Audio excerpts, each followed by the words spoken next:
friends, and welcome to the Exams Made Simple, and we are back again with the Hindu Complete Newspaper Analysis for 3rd of November 2022. 3 नवंबर 2022 का the Hindu newspaper analysis देखेंगे। शुरू करते हैं सबसे पहले आज के सवालों के साथ जिनके जवाब आपको देने हैं। कंटेंट अगर आपको अच्छा लगता है तो please do like it and do share it among your friends. और जिनको हमारा यूपीएससी का फुल कोर्स 2023 के यूपीएससी प्रीलिम्स के लिए ज्वाइन करना है स्टैटिक पार्ट के लिए, वो ज्वाइन कर सकते हैं। नीचे डिस्क्रिप्शन कमेंट में आपको लिंक दे दी गई है, आप वहाँ से ज्वाइन कर सकते हैं। स्टार्ट करते हैं सबसे पहले सवालों के साथ। जो पहला सवाल आपके सामने स्क्रीन में दिख रहा होगा वो है कंसीडर द फॉलोइंग स्टेटमेंट्स। अब पहला स्टेटमेंट कह रहा है every member of the civil services in the state holds office during the pleasure of the governor. दूसरा स्टेटमेंट कह रहा है कि governor can act in his discretion in certain matters as permitted in by the constitution. तीसरा statement कह रहा है the governor of an Indian state can remove a minister on his own only when he और she is commits a grave constitutional act. ठीक है ना। तो अब आपको बताना है कौन से स्टेटमेंट्स इनमें से सही हैं। बहुत ही आसान सवाल है, आई होप आप इसको अटेम्प्ट कर लेंगे। The correct answer for this will be 1 and 2। Third गलत है। गवर्नर अपने आप ऑन हिज ओन रिमूव नहीं कर सकता है, वो तभी रिमूव कर सकता है जब उनकी मेजॉरिटी कम हो जाए, मेजॉरिटी हट जाए, नॉन मेजॉरिटी पार्टी बन जाए। कॉन्स्टिट्यूशनल ये सब नहीं कर सकता है उस तरीके से ना। फर्स्ट सेकंड बिल्कुल सही है कि लिखा तो यही है कि जो मेंबर ऑफ सिविल सर्विस हैं they hold the office during the pleasure of the governor state में एटलीस्ट, एंड जो उसका डिस्क्रिप्शन है कॉन्स्टिट्यूशन के ऐसा हिसाब से ही होगा, तो वो भी बिल्कुल सही बात है। ठीक है ना। I hope you got clarity regarding that as well. Question number 2 पे आते हैं। क्वेश्चन नंबर 2 है रिगार्डिंग गैंजीज रिवर डॉल्फिन। आपको बताना है कौन सा स्टेटमेंट सही है। पहला स्टेटमेंट कह रहा है it is a freshwater species and it has been recognized as a national aquatic animal of India। ठीक है ना। दूसरा स्टेटमेंट कह रहा है they are known to do acrobatic maneuvers when they are distressed and use echolocation to find food। तो आपको बताना है कि क्या दूसरा स्टेटमेंट सही कि नहीं। तीसरा स्टेटमेंट कह रहा है Supreme Court of India granted non human personhood to these dolphins which prevent captivity for entertainment. ठीक है ना। तो ये 3 स्टेटमेंट है, आपको बताना है कौन सा सही है। देखो करेक्ट आंसर मैं आपको बताता हूँ, आप अपनी तरफ से अटेम्प्ट करिएगा। पहला स्टेटमेंट बिल्कुल सही है, फर्स्ट स्टेटमेंट बिल्कुल सही कि national aquatic animal of India है और फ्रेश वाटर स्पीशीज है, बिल्कुल सही बात है। दूसरा स्टेटमेंट गलत है, ये एक्रोबैटिक मैन्यूवर्स के लिए नहीं जाने जाते, they are not known to do acrobatic manoeuvres. दूसरा स्टेटमेंट गलत है। तीसरा स्टेटमेंट भी गलत है। क्यों? क्योंकि यस नॉन ह्यूमन पर्सनहुड तो इनको मिली है, बट सुप्रीम कोर्ट ने नहीं ग्रांट की है। Ministry of environment forest and climate change ने इनको ग्रांट की है, सुप्रीम कोर्ट ने नहीं ग्रांट की। Answer will be 1 only. I hope you got clarity regarding that as well. तीसरा सवाल है Deinococcus radiodurans is a bacteria which is seen in news, find usage in। तो यहाँ पे 4-5 ऑप्शन दिए हैं, जैसे पहला है बायोरेमेडिएशन, दूसरा है सिंथेसिस ऑफ प्रेशियस मेटल्स, तीसरा है नाइट्रिफिकेशन, चौथा है वैक्सीन डेवलपमेंट, पांचवा है स्पेस रिसर्च। आपको बताना है इनमें से कहाँ डीनोकोकस रेडियोड्यूरेंस का यूज़ होता है। ऑप्शंस आपके सामने है 1 2 4 1 3 4 1 2 5 ऑल ऑफ द अबव। तो इसका करेक्ट आंसर मैं आपको बताता हूँ। देखो डीनोकोकस रेडियोड्यूरेंस कहाँ न्यूज़ में हमने पढ़ा था, याद है आप लोग को, जब मैंने आपको एक्सट्रीमोफाइल बैक्टीरिया बताए थे। एक्सट्रीमोफाइल बताया था ना, मैंने कहा था कि भाई जो एक्सट्रीम हार्शेस्ट कंडीशंस में सर्वाइव कर लेते हैं। मार्स के एटमॉस्फेयर की हम बात करते हैं कि मार्स में इनका सर्वाइवल हुआ है 250 पता नहीं कितना कहाँ है ना, 250 मिलियन ईयर्स ये से वो सब हमने बात की थी। तो यस इनका यूज़ बायोरेमेडिएशन में होता है, प्रेशियस मेटल में होता है, एंड नाइट्रिफिकेशन में नहीं होता है, वैक्सीन डेवलपमेंट में नहीं होता है, स्पेस रिसर्च में होता है, याद रखिएगा। तो यस वैक्सीन डेवलपमेंट और नाइट्रिफिकेशन में इनका कोई यूज़ नहीं दिखा है, अदरवाइज बाकी सब में इनका यूज़ है। तो 1 2 and 5 will be the correct answer for this. I hope you got clarity. आज कितने आपने सही किए ज़रूर बताइएगा मुझे कमेंट सेक्शन में, ठीक है ना। आगे मूव करते हैं। न्यूज़ फर्स्ट जो न्यूज़ है फ्रंट पेज की वो है DMK seek support for recalling the Tamil Nadu governor. अब यहाँ पे तमिलनाडु में बात चल रही है रिकॉल करवाने की गवर्नर को। ऑब्वियस सी बात है, गवर्नर को अपॉइंट करता है president on the advice of the council of ministers. ये आपको पता होगा कि गवर्नर का अपॉइंटमेंट जो है कौन करता है, प्रेसिडेंट करता है on the advice of council of ministers. ठीक है ना। गवर्नर का ऐसा कोई फिक्स टर्म नहीं रहता, it is on the pleasure of the president, pleasure of the president रहता है कि कब तक प्रेसिडेंट चाहता है जब तक तब तक उसको रखता है, उसके बाद हटा देता है, मतलब जब काउंसिल ऑफ मिनिस्टर हटाना चाहे तो उसको हटा सकती है, ठीक है ना, ऐसा कुछ नहीं है। और गवर्नर के बारे में एक दो फैक्ट्स आपको और पता होंगे कि एक ही व्यक्ति दो स्टेट का गवर्नर भी हो सकता है, एक ही व्यक्ति दो स्टेट का भी गवर्नर हो सकता है। अगर दो स्टेट का गवर्नर है तो उसकी जो सैलरी है वो दोनों स्टेट में बटेगी, और किस रेशियो में बटेगी, जो रेशियो डिसाइड किया जाएगा, ठीक है ना। तो that is the thing which is important. अब यहाँ पे गवर्नर को रिकॉल करने की बात चल रही है, तमिलनाडु चाहते हैं रिकॉल किया जाए, तो इसके लिए सारी पार्टीज मिलकर के प्रेसिडेंट को लिख के देंगी कि भैया प्लीज कॉल हिम बैक। एक कोट कहा गया था इनके गवर्नर के बारे में, governor who abides by their constitutional role are now an extinct species. आप लोग इसको लिख लीजिए और इसको mains question of the day के रूप में आज मुझे करके बताइए answer. Now this is today's mains question of the day, very good question. Governors who abide by their constitutional role are now an extinct species, critically analyse, ठीक है ना। Governors who abide by their constitutional role are now an extinct species, critically analyse this statement, ठीक है ना। और ये आपका mains question of the day है आज का, please do write the answer for this, इसीलिए मैंने उसको अलग से न्यूज आइटम आपको बताया है ना। तो that is the thing which is going on, ठीक है। अब यहाँ पे जो अगली न्यूज़ है वो फ्रंट पेज की, तो यार ये बहुत इंपॉर्टेंट न्यूज़ है। कल इंडिया ने फाइनली बांग्लादेश को भी हरा दिया 2007 का वर्ल्ड कप। मुझे तो बीच में लगने लगा था कि 2007 का वर्ल्ड कप रिपीट ना हो जाए जब लिटन दास बैटिंग कर रहा था, but anyways we finally overcome the scare of Bangladesh and we won the match, and what a match it was, amazing match, we won it, and congrats to all of you also. India अब semifinal में लगभग 99% है कि पहुंच चुकी है ना, तो क्योंकि जिम्बाब्वे को हम हरा देंगे उसके बाद हम अच्छे से पहुंच ही जाएंगे, that is the thing which is important. अब अगली न्यूज़ यहाँ पर है रिगार्डिंग द मानगढ़ धाम। थोड़ा सा मैं आपको बता दूँ, एक फंक्शन हो रहा था मानगढ़ धाम में, तो ये मैंने ऑलरेडी वेबसाइट में अपलोड किया हुआ था, let me show you that as well. तो ये आप लोग देख लीजिए, जब आप हमारी वेबसाइट पे आएंगे TEMSIS.com, हाँ TEMSIS के नाम से हम इंस्टाग्राम में भी हैं और टेलीग्राम में भी हैं। तो TEMSIS.com में जब आएंगे तो आपको ये पूरा करंट अफेयर्स देखो मिलेगा, जैसे कल आपको ये पूरा अपडेटेड है, 2 नवंबर तक आपको पूरा अपडेटेड मिल रहा है ना। इसके अलावा आप नीचे जब आओगे इस तरीके से GS स्टैटिक के पोस्ट भी आपको मिलते रहते हैं, जो स्टैटिक पोर्शन है उससे भी रिलेटेड हम पोस्ट डालते रहते हैं। जैसे कि अगर आप इसमें देखें तो यहाँ पे आपको पोस्टल बैलेट, कल मैंने पोस्टल बैलेट के ऊपर डाला था, जो भी आपको पढ़ना है इसके बारे में। इसके अलावा आपने देखा होगा ये ऑफिस ऑफ प्रॉफिट के बारे में, तियानगोंग स्पेस स्टेशन के बारे में है, ठीक है ना। तो इस तरीके की सारी चीज़ें हमने किया है, तो आप वेबसाइट का भी यूज़ कर सकते हैं। Now we will looking for the Mangarh Dham story, है ना। तो मानगढ़ धाम के बारे में आपको थोड़ा सा फैक्ट्स मैं आपको बता दूँ, let me tell you some facts regarding that, है ना। तो ये स्टोरी ऑफ मानगढ़ धाम, जैसा कि आप देख पा रहे हैं, this is also has been uploaded, आप सर्च भी कर सकते हैं वेबसाइट में। तो ये मानगढ़ धाम क्यों इंपॉर्टेंट है, let me tell you. Mangarh Dham is a well known place because of the British Indian armies massacre of tribals in 1913। 1913 में ब्रिटिश इंडियन आर्मी ने क्या किया था, मैसेकर किया था ट्राइबल्स का। 1913 में ब्रिटिश इंडियन आर्मी ने मैसेकर किया था ट्राइबल्स का इंडिया में, ठीक है ना। अब ये एक्चुअली में हुआ कहाँ पे था, राजस्थान के बंसवाड़ा नाम की जगह है, वहाँ पे हुआ था।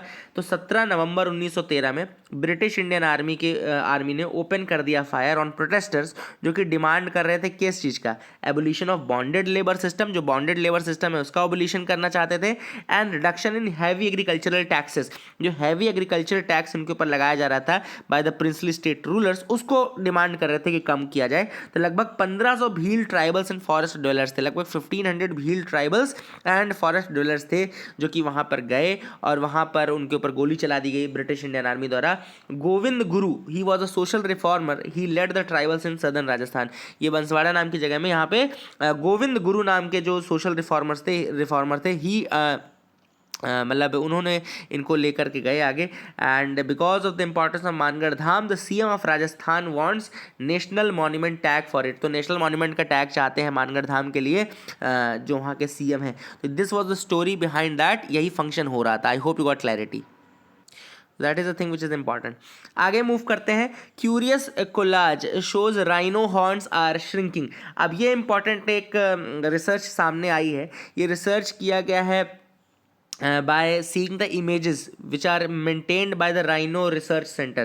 तो राइनो रिसर्च सेंटर के पास लगभग 4000 से ज़्यादा इमेजेस हैं और बहुत पुरानी से लेकर के अभी नए तक की बहुत सारी इमेजेस हैं जो राइनो रिसर्च सेंटर के पास हैं। इन इमेजेस को स्टडी करके एक रिसर्च निकाली गई है जिसमें एक नतीजे पे पहुंचे हैं रिसर्चर्स कि जो उसके हॉर्न्स हैं, the horns are shrinking. This one horn rhinoceros के या राइनोसेरस के जो हॉर्न्स हैं they are shrinking now, they are becoming smaller over time, they are becoming smaller over time and this is because of the impact of again anthropogenic reasons। इसका भी उन्होंने anthropogenic reason कि इतना ज़्यादा जो hunting हुआ है for that and all, इस कारण से उनका जो हॉर्न है दैट हैज़ मतलब रिड्यूस्ड इन साइज। ठीक है ना।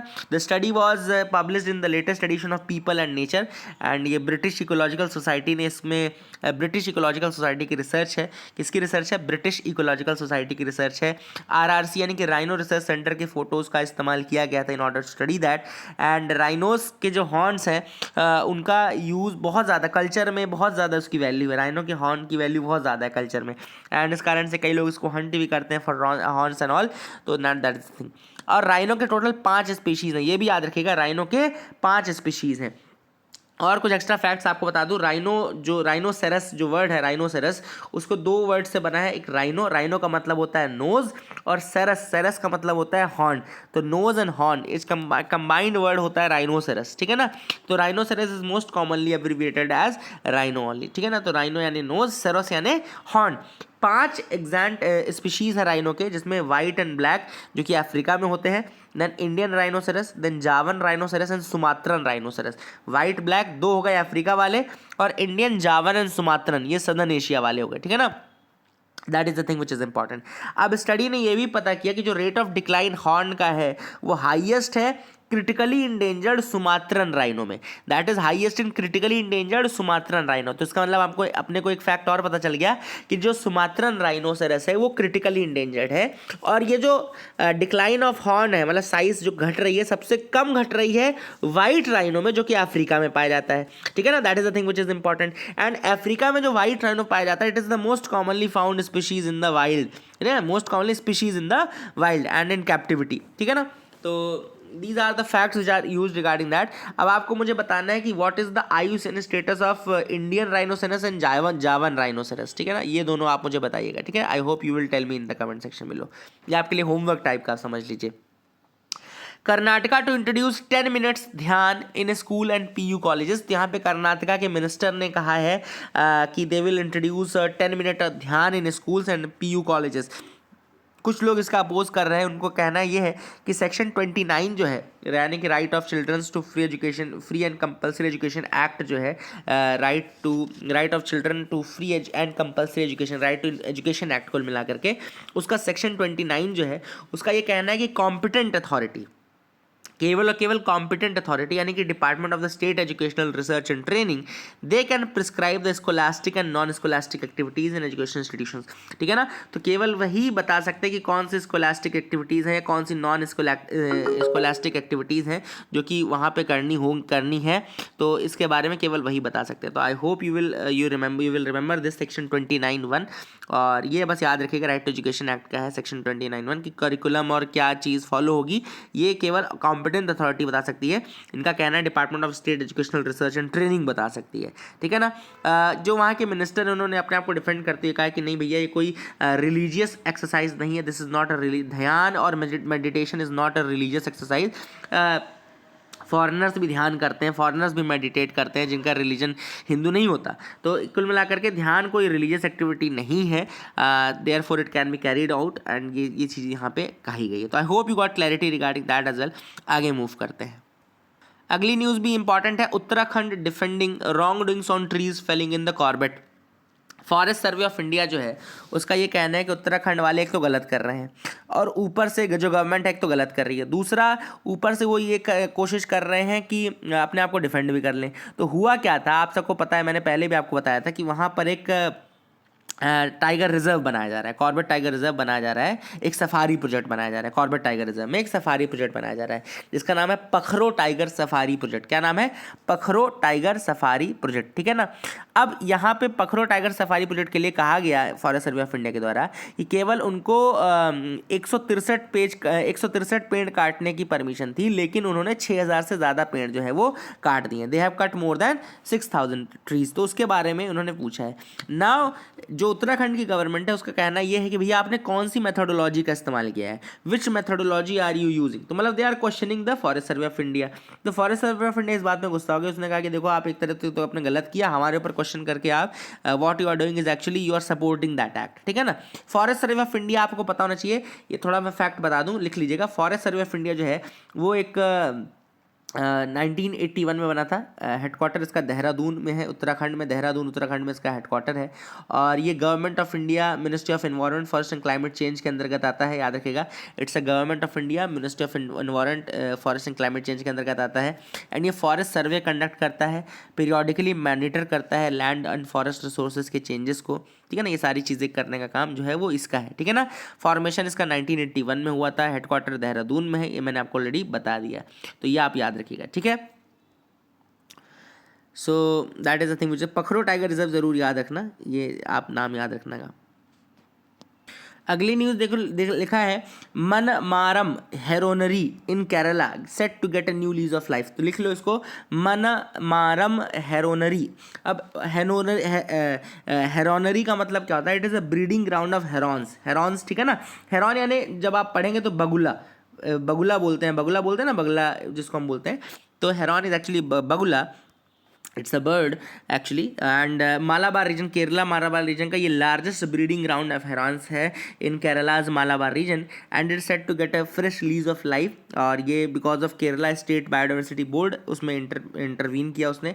और पनामारम जो है, पनामारम हेरोनरी, उसको दोबारा से वो रिजुविनेट किया जाएगा। अब ये हेरोनरी जो है it's on the Panamaram river. Panamaram river actually में वहाँ पे।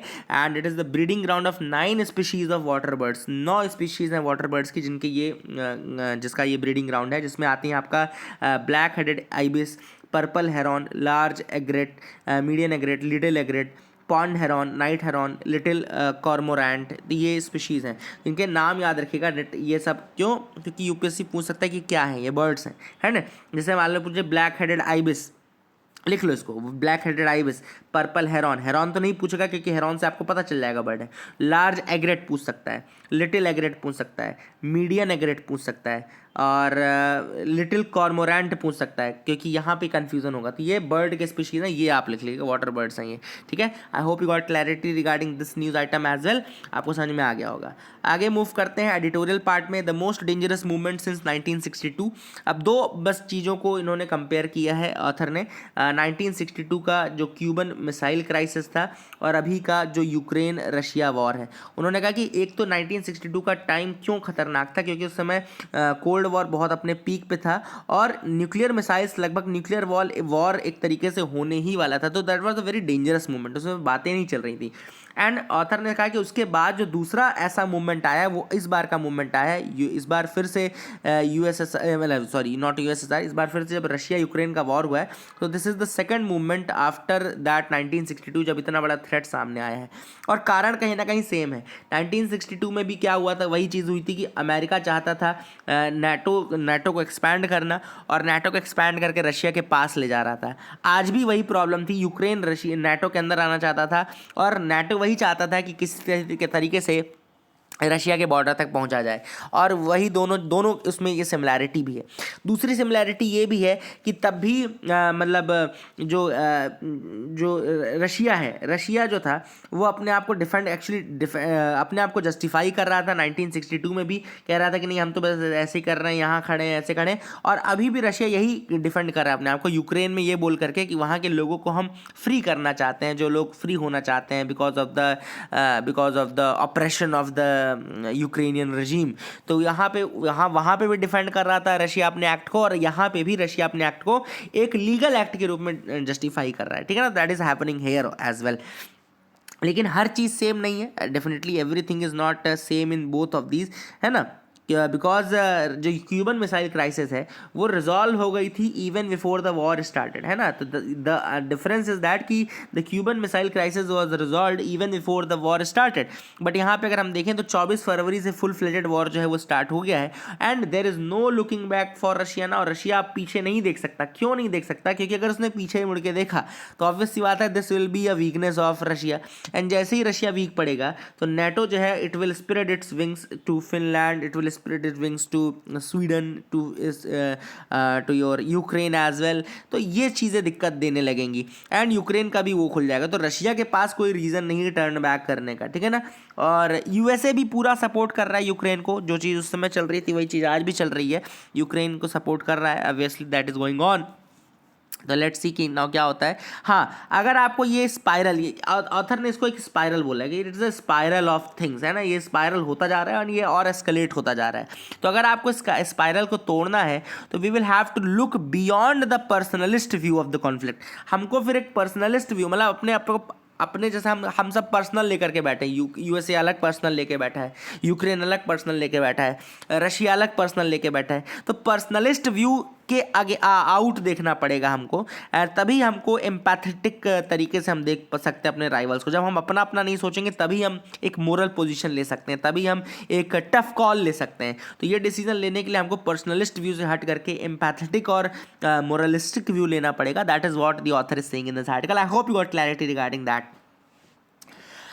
अ chance to expand the world biosphere footprint. अब ये नवंबर 3 जो है this is the first international day for biosphere reserve. लिख लो इसको। ये जो नवंबर 3 है ये पहला international day for biosphere reserve है एंड ये सेलिब्रेट होगा not to be celebrated from the beginning of 2022 and the world network of biosphere reserve, जो world network for biosphere reserve है ये एक संस्था है जो कि इसको मेंटेन करेगी। World network of biosphere reserve बनी थी 1971 में as a backbone for biodiversity conservation. Biodiversity के कंजर्वेशन के लिए world network for of biosphere reserve बनाया गया था 1971 में, ठीक है ना। And there are now nearly 738 properties in 134 countries. 134 countries की 738 से ज़्यादा प्रॉपर्टीज़ हैं जो कि बायोस्फीयर के अंतर्गत इंक्लूड की गई हैं, इंक्लूडिंग 12 इन इंडिया। 12 जो है इंडिया में बायोस्फीयर रिजर्व्स हैं, 4 श्रीलंका में है, 3 मालदीव्स में है, ठीक है ना। तो that is a thing which is very very important, है ना। I hope you got clarity regarding that as well. अब सबसे पहला जो हमारा एशिया वाला पार्ट था वहाँ पे सबसे पहला जो बायोस्फीयर रिजर्व बना था वो श्रीलंका में बना था, हुरुलू नाम का। तो इसको लिख लेना आप लोग, फैक्ट भी लिख लेना। The first biosphere reserve in this part of south Asia it was in Sri Lanka, जो कि हुरुलू में है, ठीक है ना। That is the thing which you can write down. आपको थोड़ा सा मैं एक अच्छी चीज़ बताता हूँ कि बायोस्फीयर रिजर्व का जो स्ट्रक्चर होता है वो इस तरीके का होता है। एक होता है आपका core zone, this is the core zone, then this comes the buffer zone and this comes the last is transition zone. Core zone, buffer zone and transition zone. Transition zone में ये आउटर मोस्ट पार्ट होता है transition zone का। यहाँ पे आपका settlement हो सकता है, क्रॉप लैंड हो सकता है, मैनेज्ड फॉरेस्ट हो सकते हैं, एरिया फॉर इंटेंसिव रिक्रिएशन, ये सब ट्रांजिशन जोन में रहता है। लास्ट आउटर मोस्ट जोन में रहता है ये सब चीज़ें, ठीक है ना। बफर जोन में जो रिसर्च एंड एजुकेशनल एक्टिविटीज़ हैं वो इनकरेज की जाती है। जो बफर जोन है वहाँ पर रिसर्च एंड एजुकेशनल एक्टिविटीज़ होती हैं, है ना। लिमिटेड रिक्रिएशन रहता है ना, लिमिटेड रिक्रिएशंस होता है एंड टूरिज्म, फिशिंग, ग्रेजिंग ये सब लिमिटेड रहती हैं। They are permitted only limited लेकिन तरीके से। कोर जोन में कुछ भी अलाउड नहीं रहता, कोर जोन में कुछ भी अलाउड नहीं रहता। It is free from the human pressure and it is core zone should be free from human pressure. ये आपको याद रखना। ये 3 जोन होते हैं बायोस्फीयर रिजर्व के, ठीक है ना। अब अभी कंट्री में देखें अगर तो बहुत सारे हमारे वैसे तो बायोस्फीयर रिजर्व हैं, लेकिन currently internationally recognised biosphere reserve 12 हैं। Currently internationally recognised biosphere reserve 12 हैं। कौन कौन से? नीलगिरी, दूसरा आपका गल्फ ऑफ मन्नार, लिख लो आप लोग, मैं लिखाता जा रहा हूँ 12 इंटरनेशनली रिकॉग्नाइज, ठीक है ना। तो Nilgiri, gulf of Mannar, Sundarban, Nanda Devi, Nokrek, Pachmarhi, Simlipal, Achanakmar, Amarkantak, great Nicobar, Agasthyamala, Kanchenjunga and Panna. These are the 12 biosphere reserves which are internationally recognised, ठीक है ना। और यूनेस्को का एक प्रोग्राम है, ऑलरेडी आप सबको पता होगा यूनेस्को का प्रोग्राम जिसको हम क्या बोलते हैं, man and biosphere programme, MAB, man and biosphere programme. India इसका सिग्नेटरी है, याद रखिएगा। एंड इंडिया ने इसी कारण से एक बायोस्फीयर रिजर्व्स की एक स्कीम भी चला रखी है 1986 में, जिसमें उन्होंने फाइनेंशियल असिस्टेंस देने की बात की थी। जो नॉर्थ ईस्टर्न रीजन है वहाँ पे 90-10 के रेशियो में, और बाकी जो स्टेट्स हैं वहाँ पे 60-40 के रेशियो में, ताकि सर्टेन जो बायोस्फीयर रिजर्व्स हैं उनका डेवलपमेंट हो सके और ज़्यादा से ज़्यादा जो स्टेट्स हैं वो मैन एंड बायोस्फीयर के अंतर्गत अपने जो बायोस्फीयर रिजर्व्स हैं उनको प्रमोट करें। तो याद रखिएगा, that is these are the facts which are there. ये सब मैंने आपको अलग से बता दिया, आप इसको याद रखिएगा। तो यहाँ पे वही बात चल रही है कि जो बायोस्फीयर रिजर्व्स हैं उनको और बढ़ाया जा सकता है। अगर साउथ एशिया की हम बात करें तो जैसे मैंने आपको बताया हुरुलू बायोस्फीयर रिजर्व श्रीलंका का था, जो सबसे पहला था, फर्स्ट बायोस्फीयर रिजर्व जो था। इंडिया की अगर हम बात करें तो पहला जो डेजिग्नेट हुआ था नीलगिरी था, which was stretching over Tamil Nadu, Karnataka and Kerala, है ना। तो that is the thing which is very very important. ये सब कुछ फैक्ट्स आप बिल्कुल याद रखिएगा। और वही यहाँ पे देखिए कि स्पेन, अगर अकेला स्पेन को देखें तो हमारे बराबर कुछ भी एरिया नहीं उनके पास, लैंड मास भी हमारा मतलब कितना कम है हमारे कंपैरिजन में, लेकिन वहाँ पे 53 से ज़्यादा है। तो हमारे पास बहुत ज़्यादा अपॉर्चुनिटी कि साउथ एशिया में हम इसको बहुत ज़्यादा इंक्रीज़ कर सकते हैं। भूटान और इनफैक्ट ऑथर ने तो यहाँ पे एग्जांपल ये भी दिया है कि भूटान एक ऐसी कंट्री है ना, जिसमें भूटान हो गया और एक कंट्री और हो गई, तो भूटान के अलावा नेपाल और बांग्लादेश, 3 ऐसी कंट्रीज होगी जहाँ पे एक भी बायोस्फीयर रिजर्व नहीं है। बांग्लादेश, भूटान, नेपाल के पास कोई बायोस्फीयर रिजर्व नहीं, तो बहुत अपॉर्चुनिटी है कि हम इसको बढ़ा सकते हैं। एंड वही चीज़ यहाँ पे ऑथर ने यहाँ पे एग्जांपल दिया है, ठीक है। तो I hope you got clarity regarding that as well.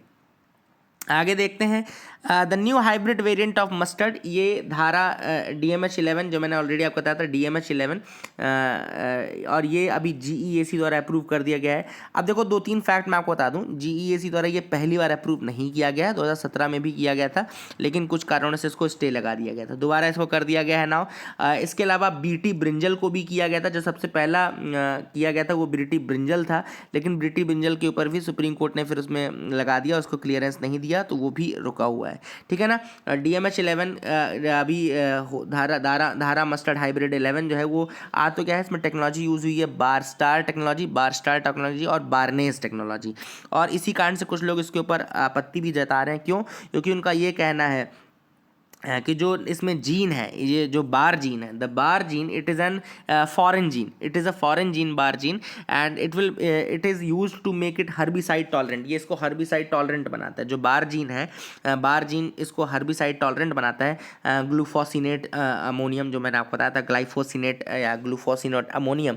तो एक्टिविस्ट का ये कहना है कि जो ये GM मस्टर्ड है, इसको इवेल्युएट नहीं किया गया है from the perspective of herbicide tolerance, and ये एक रिस्क है, पोटेंशियल रिस्क है। कुछ लोग इसको अपोज कर रहे हैं बिकॉज उनका कहना है कि जो बार जीन है, इट्स अ फॉरेन जीन, और इसको टेस्ट नहीं किया गया है from that perspective, and therefore it can be harmful, ठीक है।